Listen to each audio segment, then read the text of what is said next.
Thank you so much for joining us on WION, Mr. Caswell. Thank you so much for inviting me on. Right, Mr. Caswell, you're one of the first elected MPs to leave the country after Brexit, and data suggests that almost 1 in 4 people in the United Kingdom live below poverty line. My question to you is that, is the situation as grave as it seems to be at the moment? The UK is in an economic mess. It's had very little growth, very little productivity growth for about 15 or 20 years. I think the fundamental cause of this is because Britain is led by a political caste who believe that economic gravity and the rules of economic gravity don't apply to them. So they've made a series of very bad decisions, very bad public policy choices. I'm talking to you from Mississippi, the poorest state in the United States where I now live. The poorest state in the United States, Mississippi, now has a per person output higher than that of the United Kingdom. In other words, the poorest state in America is now doing better than the United Kingdom. And I think that tells you not only that the UK has done some very bad public policy choices, but it shows you that southern United States, like Mississippi, like Texas, like Florida, have done some really sensible public policy choices. So I think the key is, what is it that Britain is doing wrong, and what is it that the southern United States is getting right?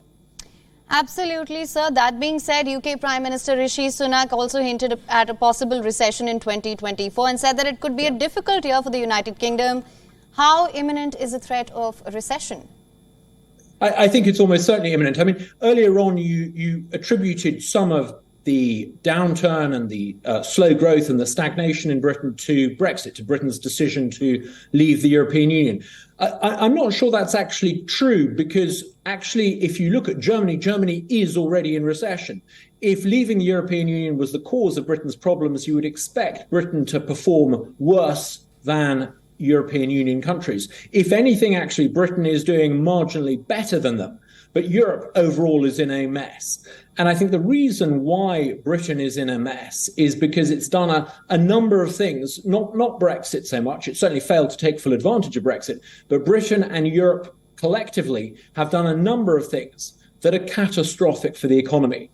They've made choices about energy policy, for example, in marked contrast, for example, to India. And I think it turns out that the European decisions on net zero are the wrong choices. I think India, by contrast, has made some good choices. I think Britain has made some poor choices on tax and on regulation. And I think Rishi Sunak has basically been the inheritor of 20 or 30 years of bad economic policy. And the chances of him being able to turn this around in a few months or a couple of years before the next election, I'm afraid for him, are very slim indeed.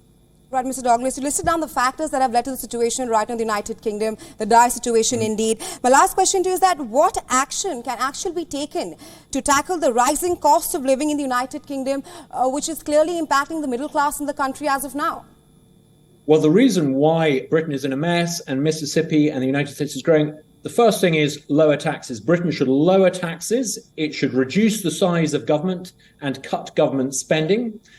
Britain should also radically deregulate. Britain has lots of rules that it inherited from when it was in the European Union. It needs to get rid of them. It also needs to have free trade agreements. It would be great for Britain, and incidentally, I think it would be great for India, if we had a proper free trade agreement with India. So I think there are things that we can do to cut the cost of living. One of the best ways of cutting the cost of living is to make it easier to import goods. If we get rid of tariffs and make it easier, for example, for British people to import goods from India, that would directly help people in a cost of living crisis. Getting rid of all the green regulations on energy, net zero, getting rid of all of that, I think, would be a step in the right direction. India is growing phenomenally fast, 6 or 7% a year, which after 10 or 15 years compound interest, that is phenomenal growth. Britain, I think, should learn not just from the southern United States. It should look at countries like India and figure out what is it that has allowed India to go from being a slow growth country 40 years ago to one of the fastest success stories of the 2020s.